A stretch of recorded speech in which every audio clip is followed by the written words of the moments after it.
Guten Tag, meine sehr verehrten Damen und Herren. Es freut mich zu sehen Sie. Moment. I will pretend to speak English if you can pretend to understand German. We should work out of this. Starting from the beginning then. For those of you who do not know, I am not George Washington. I am Major General Wilhelm, Friedrich, Gerhard, Ludolf, Augustin, the Baron von Steuben. I had 5 godfathers. And before I get too far ahead, I must ask one very important question. Has anyone here seen Hamilton? Yeah. Well, when you see him again, tell him I'm looking for him. He's supposed to help me with the keeps going to New York. I don't know what he's doing up there. Then, I suppose the best thing to do is just tell you how I got here and why and wherefore and whither. So I'll start at the beginning. I was born in Magdeburg.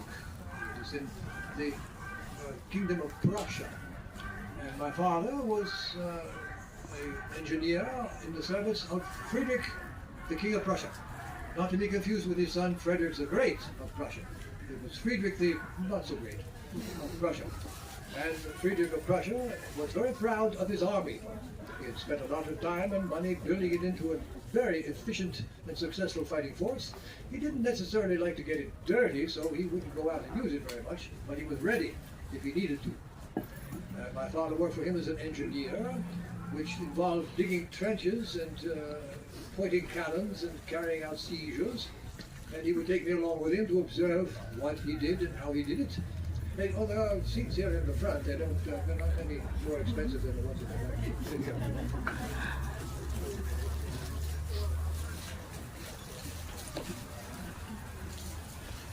I aspired to a career in the military, but I did not want to be an engineer. I was not enamored of the idea of going from town to town digging trenches. I wanted to be in the front lines. I wanted to be the cavalry or the infantry, to be a soldier. So at the age of 17, I joined the army. Now people say, isn't that rather young to be in the army, 17 years old? Well, you must remember, in those days, 17 was practically middle-aged. So I started out at the bottom of the ladder and worked my way up through the various ranks and duties. I, by that time, was working for Friedrich the Great, who was much more efficient than Friedrich the not so great. And he wanted to use his army. He spent a lot of his time conquering other little kingdoms. Now, in those days, there was not the Germany that you imagined. It was a great big place full of little kingdoms and principalities and duchies and all fighting each other all the time over who owned what. Now, it's not so much that these princes and dukes were greedy about land. They only wanted the land that was next to theirs. So they spent a lot of time fighting each other. And then a very unusual thing happened over here in this country. The governor of your little state of Virginia wanted to know what was going on out in the Ohio Valley. So he sent a young major to assess the situation, as it was, to find out what the French were up to, why they were there. So he did. He went out with his men and he ran into a French patrol, and words led to fisticuffs and fights, and shots were fired and people were hurt and trouble was made, and the 7 Years' War broke out. When word got back to Europe that the French were fighting and the Indians were fighting and the British were fighting, everybody was fighting, and it started a whole war known as in your country the French and Indian War, which is not to say the French were fighting the Indians. The French were the allies of the Indians, and the Americans were fighting the French and the Indians. In Europe they made it simple. They just called it the 7 Years' War, and they probably should have called it something a little longer, like 12 or 14 years, because once the 7 years were up, we were all out of work. Now, it's awful when you're a general and you've got no war to fight. What are you supposed to do? Now, Friedrich the Great decided to have a fight broke out. They are starting the revolution without me. Friedrich the Great wanted to have, again, the best army in Europe. So he thought we've got to train our officers in all the latest techniques And so he picked 13 of what he determined were his brightest young officers, one of which was me. And I had the great honor of attending class every day, which Friedrich the Great taught himself, which was highly unusual. And I learned everything you needed to know about starting an army, training an army, running an army, keeping an army going, all the things that are necessary. And then I was cashier. I apparently made a very serious enemy among those 13 fellows. Decided that it's either he goes or I go, and since he was of a royal family, I go. Now what was I supposed to do? There were no wars going on. I applied to the British Army, the French Army, the Russian Army. I spent 5 years in Russia when I was a boy. My father was sent to teach the Russian Army how to do what they needed to do. And my mother and all of us dragged along with him, and in the course of 5 years, my mother lost 5 children in the unforgiving weather of Moscow, which taught me that if I was going to have a career in the army, I needed to go it alone. You could say. It's really not fair to drag a wife and children all over the map of Europe into cold places like Moscow. So I decided rather than torture somebody like that, I will just become a bachelor. So I was, and people say, oh no, you never got married. I said, no, I never got married. And then you don't have any children? Oh, I said, oh, I've got thousands of children. All boys.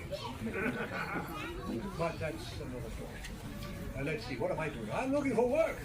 And eventually I signed on to be the major domo in the palace of the Prince of Hohenzollern-Hechingen, one of the many, many little principalities all over Europe. And he needed someone official looking to open the doors for his guests and to also take care of the budget and train the servants and all the things you need to do in a palace, which I did. I did it very well. I was used to doing my work very well. And I so impressed his niece that she recommended me for the award of the Order of Fidelity of Hohenzollern-Hechingen, which comes with this nice badge. And it also comes with the title Freiherr, which loosely translates, depending on where you're standing, to Baron. So that is why I am the Baron von Steuben. I wish I was a Baron who owned a palace and a lot of land, but I was only a Baron with a little land. And the problem that the Prince of Hohenzollern-Hechingen had was that he was always strapped for cash. Royalty don't have as much money as you think they do. They mostly borrow it and then never pay it back. So he needed to find some source of money, which usually translates into he needed to find a rich widow. And we trooped all over the map of Europe looking for one, but never did find one who could tolerate him. And so we were wound up in Paris with nothing to show for it. And I happened to meet at that time the Count of Saint-Germain, a very mysterious fellow, who they said, rumor hath it, that he lives forever and knows everything. So I got to explain what I did, and where I did it, and why I needed to do it again. And he said, well, the person you need to talk to is Benjamin Franklin, who everyone has heard of. Even I had heard of Benjamin Franklin. So he wrote me a little letter and sent me off to Paris. And there I met Benjamin Franklin, and I explained to him what I do, who I used to do it for, and why I'd like to keep on doing it. And he said, well, as it turns out, there's a perfectly good war going on in the Americas. And they could really use someone with your experience. They just need someone who knows how to run an army. We've got plenty of enthusiastic people, but not all of them have any experience in that line of work. So, first of all, you had to get there. And that's when I was introduced to a fellow named Beaumarchais, who you may have heard of. He was a famous playwright. Wrote a play about Figaro, I think. Which Figaro, I'm not sure. There's several of them. But he had been running an operation on his own, with his own money, loading up ships full of supplies and gunpowder and weapons and taking them across the ocean and giving them to the American army because he just liked to support the underdog.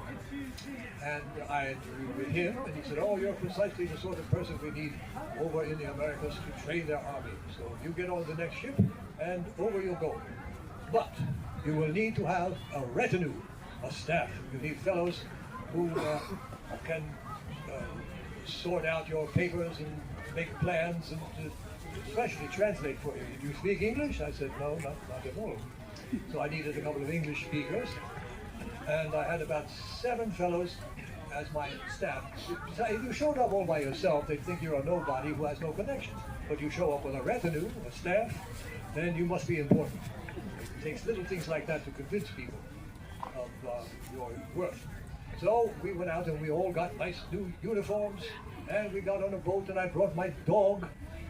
Helps to have a dog too. Even General Howe, well, General Washington has several dogs. He's very fond of them. And General Howe had a dog that ran away in the Battle of Germantown. He got scared by the cannons and the shooting, and he just took off, and they couldn't find him. And the next day, he turns up in Washington's camp. There's this dog walking around, and they brought him to Washington, and he looked at his collar, and here it said it belonged to General Howe. So he had the dog cleaned and fed and spruced up, wrote a nice little note saying what had happened, and hoping that he wasn't too worried about his dog. Sent the dog back to General Howe's headquarters, and it was peace and quiet for I think a half a day. So dogs were important. My dog, if you're keeping track of these things, is an Italian Greyhound, and I don't understand a word he says. So there we are, we get off the boat in Portsmouth, New Hampshire, which I'd never heard of, but seemed like a very nice place. Although they were ready to put us in jail when we got off the boat. It turns out we'd gotten the wrong uniforms. We had these nice, beautiful red uniforms. They informed us that the Americans were wearing blue that year, so we had to stop everything and change uniforms, and then we're informed that, yes indeed, we've got to get you to speak to Congress. They will approve your offer of service. I said, well, that's fine. Where is Congress? Well, it's moved out to York. It seems that General Howe has conquered Philadelphia, or as Benjamin Franklin once said, Philadelphia has captured General Howe. And Congress has pulled up stakes and moved farther west.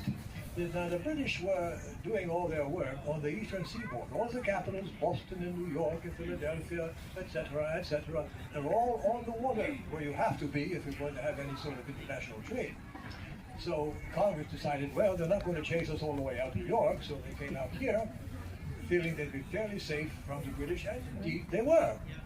On the other hand, everybody had to find their way out to York, which took some doing. We were in Boston at the time, and John Hancock was kind enough to lend me some money and give me one of his carriages and some horses, and said, York is that way, about 400 miles. And it's January, so dress warmly. And off we went. And we got, eventually, February 5th, we arrived in York, this time wearing the right uniforms, and were very, very kindly looked after by the citizens of the city. I was given the house that John Hancock would live in when he came here, and it was a very nice house. They always wonder why the generals are in the nice big stone houses, when all the soldiers are in these little tents and lean-tos and things out in the field. But it's important for the general to have a big place to hold the meetings with the Congress and the representatives from foreign countries, and to have meetings in a big room with a big table to spread the maps out on, and big walls to put other maps on, and a barn, particularly for the animals. You needed to take very, very good care of your horses. And General Washington explained that horses are very important, more so than generals. I can make a general like that, but I can't make a horse. So you had a stable for the horses and a cellar for the wine, for medicinal purposes. Right? And, it wasn't safe to drink the water, and everybody understood this, especially the British, who discovered that if you boil the water to make the tea, the water will be safe to drink, otherwise it will probably kill you. So that's why the generals are in big stone houses and the soldiers are in the little huts. I was in Hancock, John Hancock's house, and it was a very nice house. And I waited on Congress, who whittled themselves down from about 56 fellas to about 12 fellas, because they didn't want to be all the way out here. I guess had other business to take care of. I went and addressed Congress. I explained, as I have here, who I am, where I came from, what I know, how I was trained, who I used to work for, and I neglected to tell them that I was not a general, I was only a captain, but Benjamin Franklin recommended that I give myself a nice big promotion so that I would impress Congress. They don't need to talk to a captain. So I told them what I was capable of doing, and they said, well, that sounds like a very good idea. And their favorite part of it was I volunteered to do it for free until I demonstrated my usefulness. Work as a volunteer. I just believe in your cause, and I need the job. So again, we were packed up and shipped off to Valley Forge, which is, I think, about 90 or so miles, and got there the day after Washington's birthday. And unfortunately, the cake was all gone. And to General Washington, I explained what I was capable of doing, that I had attended a class taught by Friedrich the Great on how to run an army, and I could teach his army how to be an army. He said, well, can you inspect it first? Go and have a look. Tell me what you think of our situation here. So I went and I looked, and I poked into the huts, and I touched the points of their bayonets, which they were using to roast fish on, and came back to tell General Washington that in my experience over the years, I've never seen an army in this bad shape stay together as your army stays together. Anywhere else they would have just faded into the woods, you never see them again. But here they're staying, and why? It's because of you. You are so impressive and so good and such a hero in their eyes that they will serve you if it's the last thing they ever do. And they are strong, they are brave, they are patriotic, and they don't know their right feet from their left feet. They have to start at the very beginning and learn everything from the ground up, just like the Hessians did in the first week in the army. You've got to teach them how to march, how to maneuver, how to load and fire the muskets in an efficient manner, to make them as efficient as the Hessians were, and the British were, and all the other armies in Europe. So I was given permission to act as drill master in Valley Forge. And we were lent about 150 of Washington's personal bodyguard, and then we, at night, we would write, well, I would write out the instructions for the next day's training in French, and I would give it to Hamilton, who would translate it into English, and then that would be given to the sergeants, because the sergeants do most of the work. And little by little, every day we learned one thing, and another thing, and another thing. And the interesting thing was, the American soldiers, in Europe, when you say to the soldier, do this, they do it. Here you have to say, this is the reason why you have to do this thing. Then they do it. They were raised in an atmosphere of relative freedom and wanted to know the reason for things. So you tell them, and then they were just as good as any Hessian or British soldier. So in about 3 months, we had managed to train the entire army at Valley Forge, and were able to demonstrate how good we were when they had a nice big celebration to celebrate the French alliance. The French, it seemed, well, not the French so much, the Americans had defeated General Burgoyne's army up in New England, which astonished all of Europe. They had no idea that we were capable of such a thing. And this put the fear of God into the British, that they had to come up with a new plan. They were going to march Burgoyne's army to meet Howe's army, but Howe didn't get his instructions in time because the fellow in London in charge of sending them out went on holiday instead. Howe never got them. Burgoyne was left high and dry up in New England, and that's one of the reasons he lost that battle. So, well, in the meantime, they had managed to capture Philadelphia, as I said. And sorry, I'm sticking out. General Howe put in a request to King George that he needed 100,000 more soldiers, because he was going to have to capture every single capital and every single colony, and then still field an army to chase General Washington all over the place. Now the British did not understand, I think, when they started all of this, that what they'd be up against. This was an enormous country. They were fighting on a line from Quebec in Canada all the way down into the Caribbean in the south. If you travel that distance from London, you'll be in Africa. So it was huge. It was only a matter of time before they ran out of supplies and men and everything else. So all we had to do was keep our army together, keep them alive, and keep the English chasing us around. So one day somebody reported from Philadelphia that the English officers had all sent for their laundry, which meant immediately they were going to pull out, pack up and leave. So now is our chance to show what we can do. They loaded up their wagons with everything they had stolen all winter long, and off they went across the Delaware with a 3-mile-long baggage train. It was very easy to follow them because as they went along, the fellows who were just carrying things that they looted got tired of carrying them and would just throw them over their shoulders. So we had a trail of loot all the way to Monmouth, which I had already calculated was where they were going. Now by that time it was very hot, at least 110 in the shade sometimes, and General made his plan, and he put the first phalanx, the first charge, in the hands of General Lee. Not that one, the other one. Charles Lee.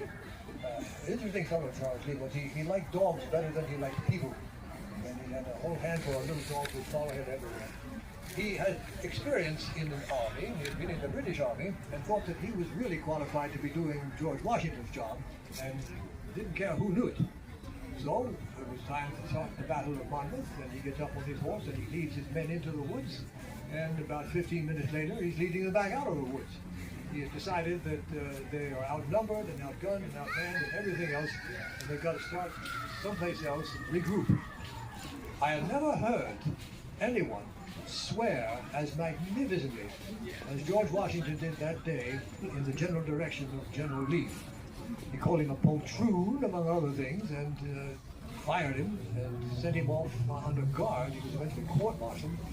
And then General Washington drew his sword and led the troops, who managed to demonstrate everything that I had shown them how to do in that one battle. They could maneuver this way, they could flank, they could retreat, they could move around. It was very, very satisfying to see how much they had learned and how good they were at following the orders. The British, of course, were also stunned. They were fought to a standstill, and when the sun went down and everyone was completely exhausted, they decided it would be very good if they were someplace else. So they packed up all their gear in the middle of the night and marched away, got on their ships, sailed off to Nova Scotia or someplace, and that was the last major engagement in the northern part of the country. Everything else after that took place below the line. So I was very gratified to be made Inspector General of the Army for my work at the Valley Forge, and then I began to take care of the other important things that the Army needs, like bookkeeping, like inventory, like knowing how much stuff we have, where the stuff is, do we need more stuff, and that is how I occupied myself mostly for the rest of the war. I caught some kind of fever working in Virginia, probably swamp fever or camp fever, enough to knock you out for a couple of weeks. And when I recovered just in time, I was able to lead my own troop at the Battle of Yorktown for the final victory over the British Army. And so there we were, in charge of the whole business, and the word was sent back to King George that the show was over. We now have one less country to worry about. And he called for his advisors and he said, now this fellow Washington, now that he's won his war, what is he going to do? And the fellow said, well, as we understand it, Your Majesty, he's going to retire and go back to his farm. The king looked and said, if he does that, he will be the greatest man in the world. Because you see, nobody does that. When you win the battle and win the war and conquer the country, you take over. You're in charge of everything. Which is a fine old tradition all the way through history, except for Cincinnatus of Rome, a famous general who was called out of retirement to save the city from the invading barbarians or somebody. And then he won the battle, saved the city, packed up and went back to his farm, which, again, astonished everybody back then. And they decided, well, if it's good enough for the Romans, it's good enough for us. General Washington's soldiers, his staff, his officers met up in New York, and they founded the Society of the Cincinnati in honor of General Washington's humility, not becoming a dictator and going home. All he wanted to do was be a farmer, live on this farm, retire. And every time he turned around, they were dragging him back in. He had to become commander, he had to become the president. He could not seem to get out and go home. Thank God for that, because we never would have gotten off to a good start had it not been for his example. So there I was again. The war was over and I was out of a job. But I thought by that time I should retire. I had to work rather assiduously to get Congress to pay me the money that they said they would pay me if I volunteered. That took some work. New Jersey was kind enough to give me a very nice property that had belonged to a family named Zabriskie. And they had been loyalists. They backed the wrong George. They had been dispossessed of their farm and they offered it to me if I would keep it up. And I quickly found out how much it cost to keep up a place like that. So we decided, well, it's a very nice gesture, but I think maybe I should sell it and pay some of my debts. So we sold the farm back to the Zabriskis, who already knew what had to be done. New York gave me thousands of acres in the middle of nowhere, up in Utica someplace, which I gratefully accepted and built a small cabin there and lived there in the summertime. And in the winter I would live in the city itself because it was warmer. And that's pretty much my story. They asked me, well, why didn't you go back to Europe? And you would be famous. They would give you a position of honor anywhere. I said, oh, no. When I left Europe, I was only a captain. But now I am a major general. I am the Inspector General of the Continental Army. I have friends in high places. I should stay here, and I did. I felt that I was truly an American. The soldiers I had taught to be soldiers had at the same time taught me to be a patriot. So I was very grateful to be able to stay in this country that I had grown to love and swore to defend. And so that's what I did in the war. Let's see, if I missed anything or anyone has any questions about any of this, if you're too shy to ask the first question, I can take the second question first. Do you have any direct descendants? No, I have no direct descendants. I never married. As I said, I have thousands of children, but they're all boys. And I have some cousins, siblings, but no, not any direct descendants. So they can't get me for that. Did you ever learn English? Oh, as time went by, it wasn't that I was not able to learn another language. In Europe, most everyone in any kind of political position or position of command speaks 3 or 4 languages because it's a small place. You go from traveling from place to place. When I was 5, 6 years old, I was living in Moscow chatting away in Russian. I've, over the years, learned and forgotten a lot of Italian. French was the language of diplomacy and the military, so everyone spoke French, even the Russians. So I knew that. But English was sprung on me. I did not have much experience. I'd never been to England, and that was the only country who speaks English or anything that vaguely resembles English. So I had to learn that on my own at night after we got done training. And I eventually got enough to be misunderstood in that language. But I also had Hamilton and my very good friend Captain Walker and Captain North, who would do any translating that was very important. So yes, I eventually came to speak English. Yes.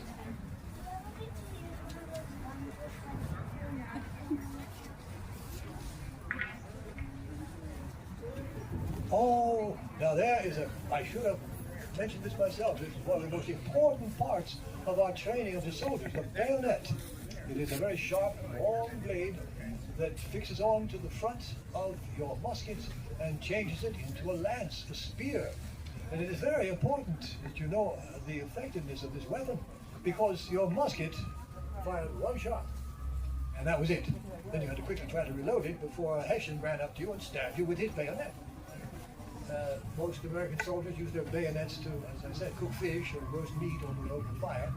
But we had to convince them that this was going to save your life after you fired your 1 musket shot. Now, of course, as all people know, we marched along in 3 ranks, about maybe 40 people this way and 3 people this way. You'd march in a bunch across the field. The first group would get down on their knees, fire, move back. The second group would come up front, they would fire and move back and reload as fast as they could. And the third group would move forward and they would fire. The reason so many people fired at the same time is that the musket wasn't very accurate. So if 40 people fire at the same time, somebody's bound to hit something. But the advantage that the Americans had was that they were making these, what they called the rifle, which the end of imagine peering down the barrel of one of these and seeing the little lines all the way down in a circle. And that would make the musket ball spin and make it very accurate. General Washington called for sharpshooters, and about 24 fellas from Kentucky and Pennsylvania showed up, and he made a drawing of a face with a big nose and had them fire at it. Well, after the first 6 fellas, the nose was gone. So they were very accurate weapons, and they used them at the Battle of Bunker Hill, which was fought on Breed's Hill, but nobody cared. But General Howe cared because he lost his entire staff of officers going up against the very, very accurate Pennsylvania rifles, which hit what they pointed at. I was going to say something very interesting there, right out of my head. Oh yeah, well after that, General Howe would not attack the Americans up a hill because he knew he didn't stand a chance. So that is why Valley Forge, if you go there to look, you'll notice it's on a plateau. And everything swoops away from it, and the British would have to come up the hill and get slaughtered by the sharpshooters. So that was why the rifle was important if it was rifled. But if it wasn't, you better have a bayonet so that you can defend yourself when the Hessians come running after you. Did that answer the question? And there's another question. Is it true that you had to build like walls from like mud and like wood and rocks or Oh yes, he's telling me about building a redoubt. Well, there are several of them in Valley Forge, and you just pile up as much dirt and rocks and sticks as you could at the edge of the plateau to give you even more cover when the English, if they ever came, which they never did. But that's what you did. You had to, the best bet was to dig a hole and stand down in it and shoot anybody who comes running at you. This became known as trench warfare, and until the invention of other kinds of horrific weapons, the trench warfare was the way to go, all the way back from Roman times. So yes, we did a lot of digging. That was what my father's job was. When they would lay siege to a city, you would just dig trenches for the men to be down in, and then you have other sections where you put the cannons, and you had to know how to aim the cannon. And it was a full-time job for my father, and I hated it. But yes, there was a lot of digging done. I think the English called them sappers who did all the digging. Why, I don't know. I'll have to find an Englishman and figure that out. Yes? when did you die? When did you die? When did I die? Reports of my death have been greatly exaggerated. But for those who are keeping track, it was 1791. And, of course, I wasn't there when it happened. I'm not afraid of death. I just don't want to be there when it happens. Yes? I know from history there was trouble the military getting their pensions after the war. Did you get a pension from your service, and where did you end up living the rest of your life? Oh, did I get the pension? Yes, it was. Sorry if I missed this. I just came here. Well, you already covered it. It'll turn up somewhere. Let's see, where was our pensions? Yes. There was a lot of trouble with pensions. At one point there was a mutiny, and soldiers were marching on Philadelphia, and Congress had to flee to Princeton. In another section in Massachusetts, they had what was called Shays Rebellion, who were disgruntled because they weren't getting their pension and prices were going up. And I was fortunate insofar as Congress eventually granted me a nominal sum per year for services rendered. That and the land I was given from New Jersey and New York kept me out of the poorhouse, but you'd kind of, nobody has joined John Hancock's money, but he was a smuggler, so he didn't have to pay taxes. So yes, it's always trouble. That is one of the reasons why you have to have your Constitution written, because the Articles of Confederation, which they are celebrating today, have wherewithal means in it to collect the taxes and pay off the war debt. And that was making everybody very disgruntled. So yes, it's important once you win the battle to pay the soldiers. Otherwise, they won't be on your side anymore. Yes. Were you involved with camp security in the area? That was part of my duty as the Inspector General to lay out the what do you call it, the map of the little. We based our camp on the Roman style, and with streets, with the huts, and the room to do things in. But yes, there had to be somebody in charge of security. General Washington had a very elaborate network of spies. You needed to know what was happening. You needed information about what the enemy was thinking, what they were planning, what they were going to do, and you needed very clever and very brave young men to go in and find that information out. And sometimes it didn't work out so well for them, as evidenced by poor Nathan Hale, who was captured and agreed to be a spy and was hanged in the public square. So yes, that had to be taken care of. We kept very good records of who was in charge of what, when to be on the lookout for this, that, and the other thing. So yes, one of the duties of the Inspector General was security.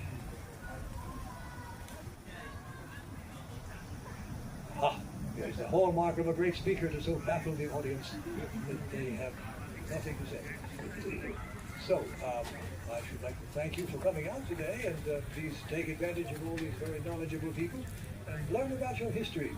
There's a problem these days, with young people especially, as they watch these huge epics with dragons and monsters and things that not only never happened, but never could happen, and yet they are unaware of their own history, which is just as big an epic and important a story as any of those fictional extravaganzas. So please find out what went on.